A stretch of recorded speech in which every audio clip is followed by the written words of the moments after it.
Report from Santa Fe is made possible in part by grants from the members of the National Education Association of New Mexico, an organization of professionals who believe that investing in public education is an investment in our state's economic future, and by a grant from the Healy Foundation, Taos, New Mexico.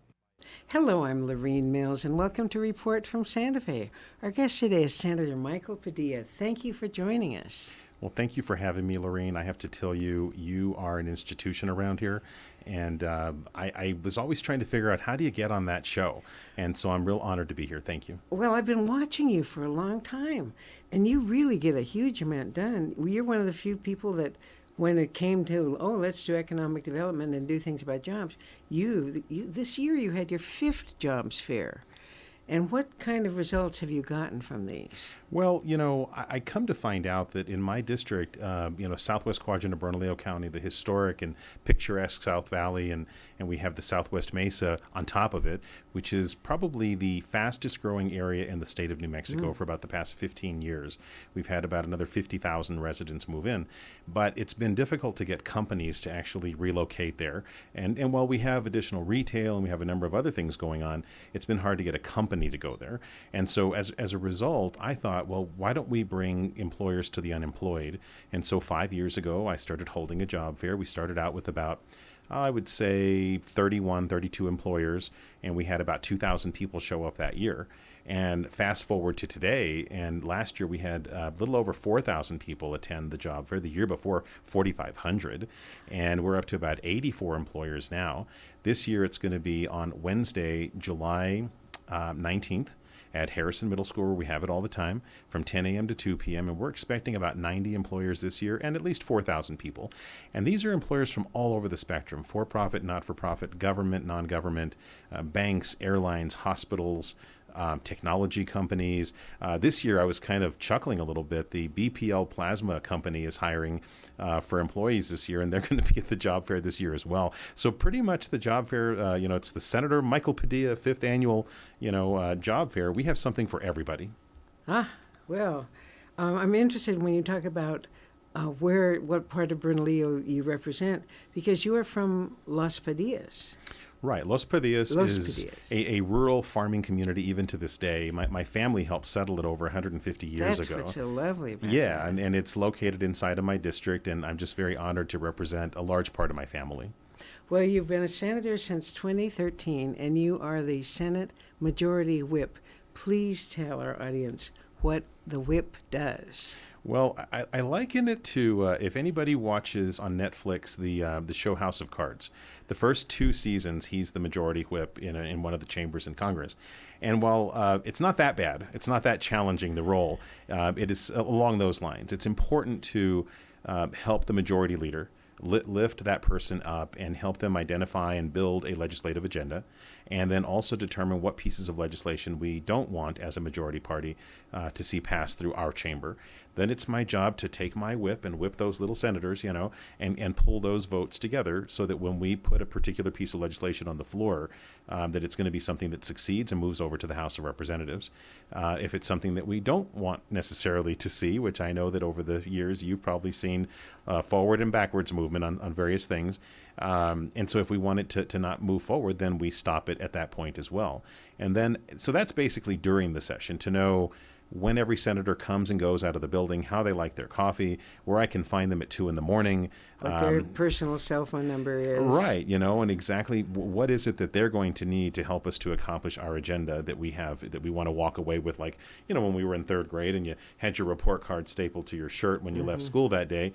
Well, we want to be able to leave the session with a list of accomplishments as well, and also stop things that are not favorable to our political philosophy.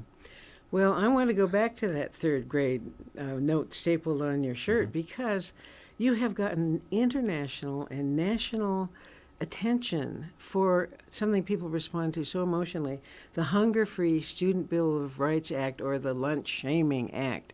Because, well, talk about your own background and how you got this, but when I went to that 3rd grade note thing, in some schools, they would either put a discriminatory armband, a bracelet on a kid saying that you don't feed this kid. They would actually write on their arm, you owe us lunch. They would stamp them with a stamp that can't be taken off until that evening when they're at home. I grew up in extreme poverty here in New Mexico. I grew up in the All Faiths Home for Homeless Children. My sisters and I, we didn't have anything growing up. We also grew up, I was counting the other day, I lived in 7 different foster homes from the time I was born to the time I was about 13, and my sisters took me in. I'm the youngest. So I was really the lucky one, because they took me in and they raised me for the rest of my childhood before I became an adult. And I thought we were solving a problem here in New Mexico that I had experienced as a child, which is, basically tearing the lunchroom down, putting up tables, putting up chairs, washing them, working in the kitchen, mopping, collecting tickets as though I worked at the lunchroom. And, at the time, I didn't see it as quote unquote or air quotes shaming. I just knew that I was very different from the other kids. I was treated very differently. I have to say it's made me who I am today. It's made me a stronger individual. But when I look back, some kids that I knew that were in the same situation as I was have either, literally OD'd and died. They don't necessarily see themselves as worthy or worth of the other children. And so they can carry that through their lives with them. And so I thought, fast forward, I get into the Senate, I start working on a lot of legislation related to foster care, CYFD reform, child protective services, and what have you. And I am brought through New Mexico Appleseed, a great organization that focuses on anti-poverty, food security issues. Who's it headed by? Jenny Ramo. Yeah, I'm sure she's probably been on the program before. No, they haven't, but they do wonderful work. I'd encourage you, if you have time, to you have an open slot sometime to have her come on. But so Jenny Ramo and New Mexico Appleseed brought me this legislation and said, we've done some work on this. We've heard about your background. Would you be interested in helping us to solve this issue? And I have to tell you that, and you've seen this, Lorene, I'm sure, sometimes legislation takes up to 13 years to get done. Yeah. We were able to get it done in 1 year. Yeah. It was very, very hard. And I'll tell you that, I thought we were solving this issue here in New Mexico. As it turns out, we touched a nerve all over this country and in different parts of the world. One day I did 82 press avails on one day from about 4 a.m. to about 11:30 that night. So folks really took interest. And again, I don't know about you, but I'm tired of being at the top of all the bad lists and the bottom of all the good lists. We're top in child hunger, aren't we? Yeah. And child well-being. Food insecurity. Food insecurity, child well-being 49th, unemployment 50th. And, so I just always said, my sisters and I always said, if there was ever anything we could do about these things, we would. And so they're on top of me, and, and they're like my moms, my 3 sisters. And so we had this opportunity to turn this around, and we did in 1 year. It is landmark, first in the nation legislation. And we're leading the nation in a very critical way, because if we take the focus off of our students' stomachs and place it on their studies, they're just going to do better in school. Our graduation rates are going to do better. We're going to have a better workforce because our graduation rates are so much higher. We're going to be able to send our kids into their post-secondary associates, bachelor's, master's, doctoral degrees, and that's going to improve our workforce. And even the governor, when she signed this, Governor Martinez said, kids can't learn if they're hungry. Well, I agree. I mean, it's hard enough. The hardest part of the day, most teachers have told me, is after lunch. And if the child can't even, think of anything but the growling in their stomach, when are they going to focus on their studies? And so this is something that, we came together as a legislature, and I'll never forget this day. It was a Thursday. It was the last day the governor had an opportunity to either sign a bill or pocket veto a bill. At 9:27 in the evening, she signed the bill. And I'm glad for her that she did, because she would have had a lot of people very unhappy with her if she hadn't. So. Well, absolutely. We all know stories of when the kid's, ready to take his tray to the table, and they snatch it away from him and throw it out because he's behind in his payments. Yeah. And the child, it's not the kid's fault. It's never the kid's fault. Well, it's a 6-year-old, and you're out there trying to collect, like the Gestapo trying to collect money from a 6-year-old. Now the school districts, I wanted to make sure that we treated them fairly as well, and so there's no gaming of the system on this. So just because you might find out that every student in New Mexico is going to receive the same lunch now, and a good lunch, if you could call a lunch, a school cafeteria lunch, a 5-star lunch, so they're going to receive the same lunch that everybody else receives. It's going to reset the motivation and the energy of the food service workers in the schools.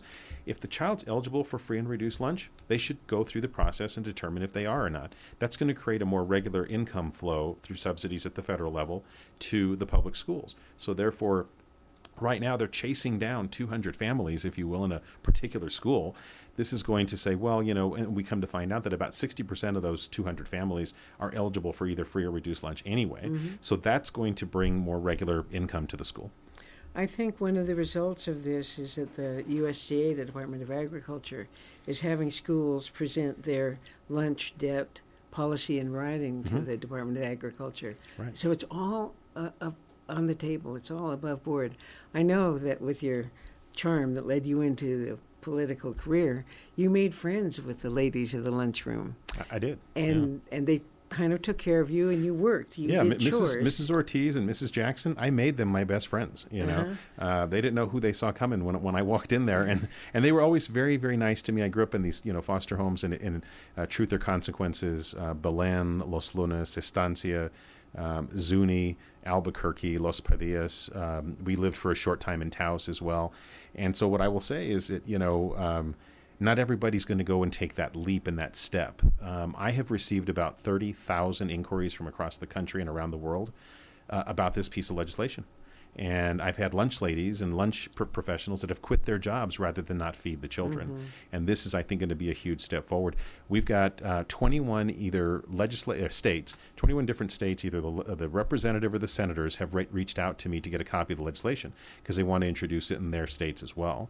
I want to give huge kudos to Representatives Michelle Lujan Grisham, Senator Udall, and Senator Heinrich. They drafted a federal version of my bill and have launched and have filed it federally. So, this is a very, very exciting thing that's being led by New Mexicans to solve a New Mexico problem. I have to admit, the amount of press you got, like you said, your 82... that was just one day. In one day. Yeah. But you were on CNN, MSNBC, Fox, NPR, Fox. Yeah. And I don't think there's anybody who heard this story who didn't remember something from their youth and watching other kids or what happened to themselves.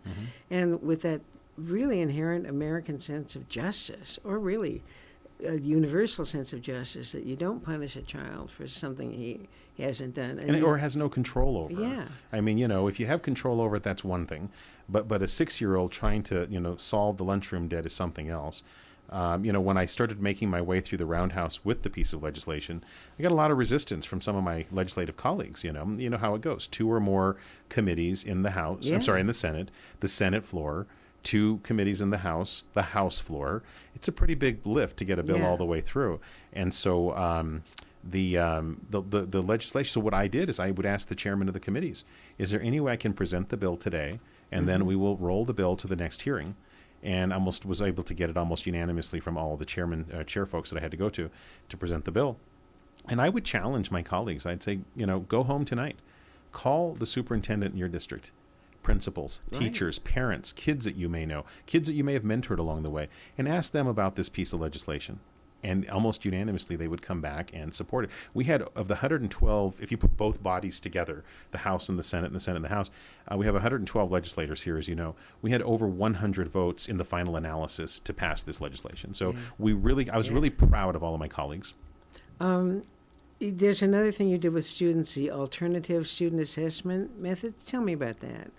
Yeah, so, today we measure every single child, teacher, principal, superintendent, school district the exact same way. Now, I don't know about you, but we could walk 50 feet in this building that we're in right now, and we're going to run into probably, 20 people. And all 20 of those folks learn in a different way. And I learned in a very different way.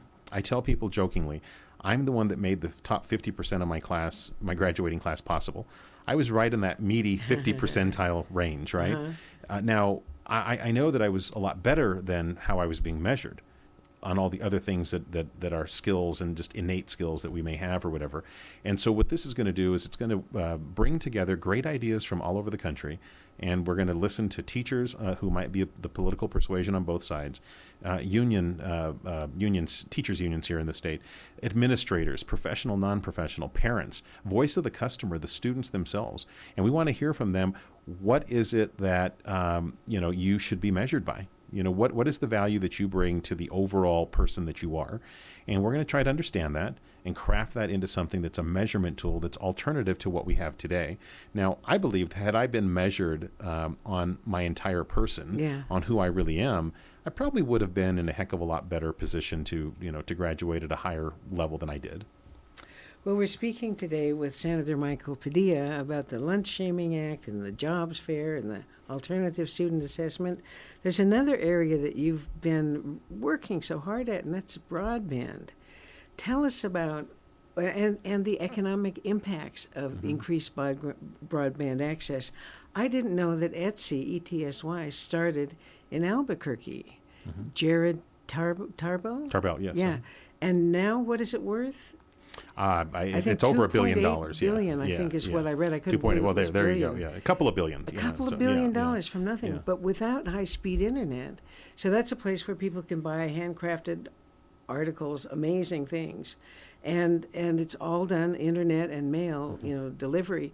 So, what have you done with broadband access? You've done some laws that increase funding for infrastructure to speed up broadband and to even bring it to areas that just don't have it right now. So I also chair I'm also chairman of the Science, Technology, and Telecommunications Committee for the interim for the legislature. We all bring a very unique skill set to the legislature. So I've worked in technology almost my entire life, and also serve on the Jobs Council. I'm a voting member of the Jobs Council. And what we come to find out is, it's going to be very difficult to get, like the example I gave of bringing a job fair to my district, a massive job fair, because it's going to be really hard to get a company to go there, in the next period of time or whatever. Well, if you're in a really rural community here in New Mexico, you might have real challenges bringing a company there, higher education opportunities, healthcare, any number of things. And so, one of my key focuses is economic development and job creation. And so what we come to find out is if we were simply to bring high-speed broadband internet to every part of New Mexico, we're going to do a couple of things with that. We're going to be able to bring telecommuting jobs to those communities. Those will be economic-based jobs with money coming from other parts of the country and the world, so it will expand that local economy. It won't simply be getting a paycheck, going to a restaurant, spending some of your money there, then going to a gas station. You're basically shuffling money around the community that was already there. These types of jobs, however, will come in from Brazil, New York, Denver, Albuquerque to Tres Piedras as an example, And so what that's going to do for us is it's going to expand those local economies. We're also going to have high-speed broadband capabilities in those communities to bring telehealth to those communities.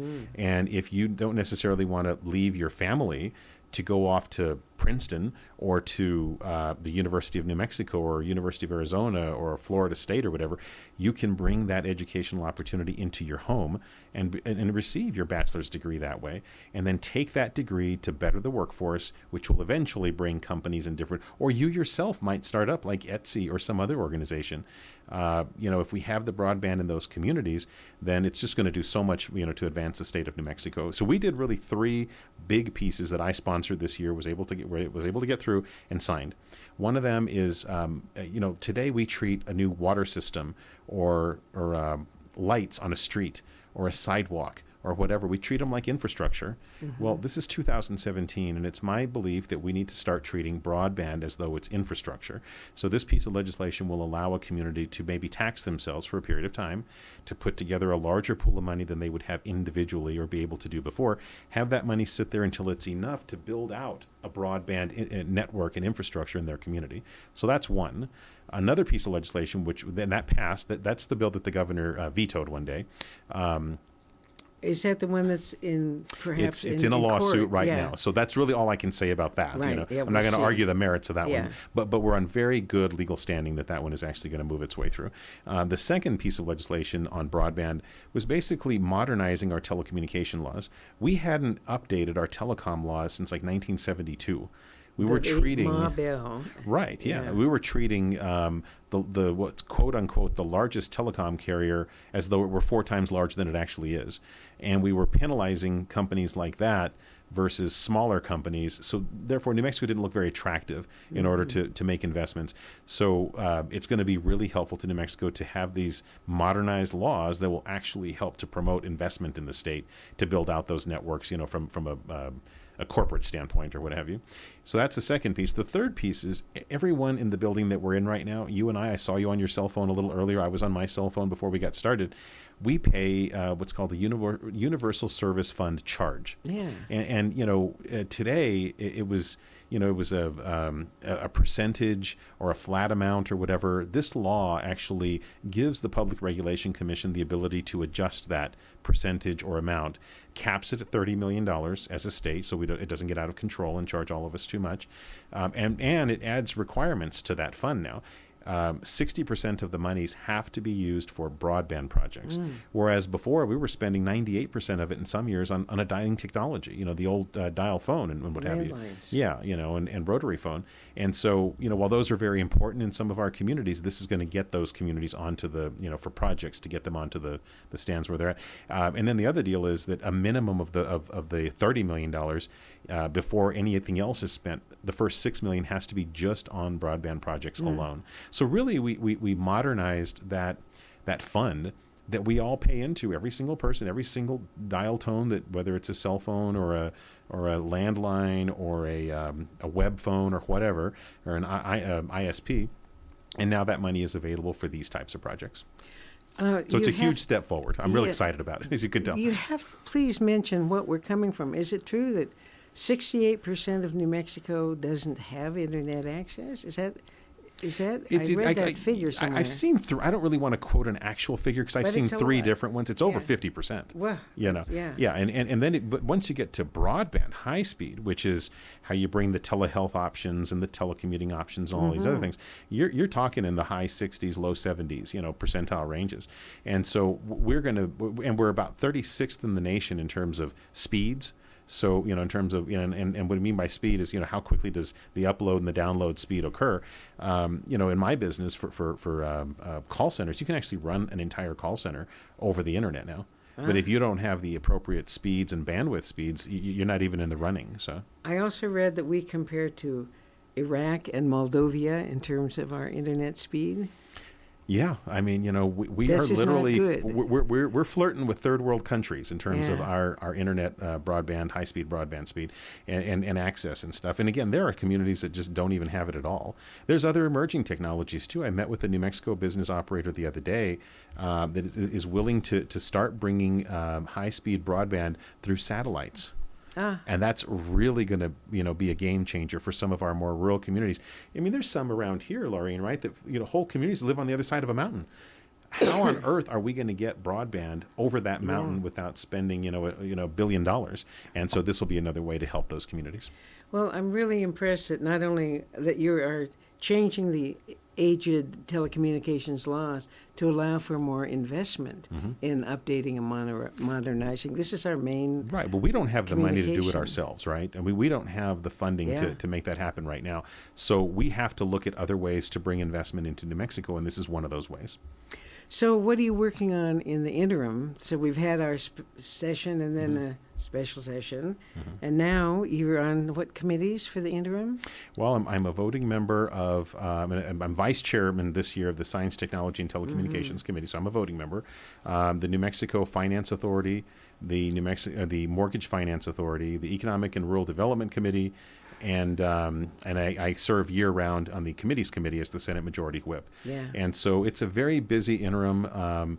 We kind of jump-started everything really late with the special session, so you will see a lot of work showing up in your communities across the state. We like to take government on the road in the interim, as you know. Oh, those are wonderful. And show up everywhere and have the door wide open at an elementary school, a community center, a library, a public building of some kind, and everyone is welcome. And people can find out in their local papers when one of these committees is coming to meet. It's absolutely fascinating. And the broadband, you can nmlegis.gov, nmlegis.gov, look at the calendar, for committees and stuff. Yes, it's all webcast, That's right. and that has been a lifesaver for many of us. And what are your future plans, ultimately? What are you working toward? Well, I feel like I've been a very successful legislator so far. I hope that would continue. But I think there are other opportunities, for some of us in the legislature coming up in 2018. It's going to be a very big election year, but we say that every 2 years. However, this is going to be a really big election year for New Mexico. And so, in a lot of ways, been asked by multiple individuals if I would consider running for lieutenant governor, and that position will be open as well. And so we're about 99.98% sure and close to announcing something like that. But, again, I think we're going to let a little more of the summer kind of settle in and see where things go. Well, I always liked the idea of a senator, since a lieutenant governor does preside over the Senate. Right. It would And make understands the the learning workings, curve yeah. very, Yeah. much minimized. Yeah. And there's such camaraderie in the Senate. It's really it's a body that I love to observe, and we'll see how it plays out. But I wish you great success. Well, thank you. I wish our state success too. And you've worked so hard with economic development and with feeding hungry children and all of these things. What is your advice for our New Mexico citizens to do, to not do, where to put their attention? We just have a minute or so left, but let's have a little. Well, I'd have to say that and it's the old cliche, vote. If I'm doing a horrible job, don't vote for me. If your representative, we hear this about Congress all the time. Boy, they're just terrible. But not my congressman. Yeah. Not my senator, But if you have someone who's working really hard, get out and support them. Knock on doors. But I'm asking all New Mexicans right now to focus on candidates and political leaders that understand poverty. For too many decades, we've had rampant poverty in the state. We don't even see it anymore, Lorene. It's like a freight train a foot in front of my face right now. It's been there the whole time. I'm 45 now. It's not going away until we have people that focus on it. And so I ask, for Mr. and Mrs. New Mexican to vote for candidates and political leaders that are focused on ending poverty. It's there. We don't even see it anymore, but we need candidates that are going to focus on that. And one of the issues that will be so crucial with the poor is if there's a big change in our health insurance system, New Mexico is going to be adversely affected if Medicaid is cut back by as much as they're going to. So that's another place where we won't be able to miss the poverty. The health care needs will be so great. But I want to thank you for all of your hard work. Our guest today is Senator MICHAEL Padilla, the whip, the Senate Majority Whip. Thank you for all you do, and thank you for taking the time to be with us today. I'm just honored to finally be on your show. I mean, I see you moving through the roundhouse, and it's just such an honor to be here. So thank you. Well, the pleasure is mine. Thank you. And my audience, I want to thank you so much for joining us today on Report from Santa Fe. I'm Lorene Mills, and we'll see you next time. Past archival programs of Report from Santa Fe are available at the website reportfromsantafe.com. If you have questions or comments, please email info@reportfromsantafe.com. Report from Santa Fe is made possible in part by grants from the members of the National Education Association of New Mexico, an organization of professionals who believe that investing in public education is an investment in our state's economic future, and by a grant from the Healy Foundation, Taos, New Mexico.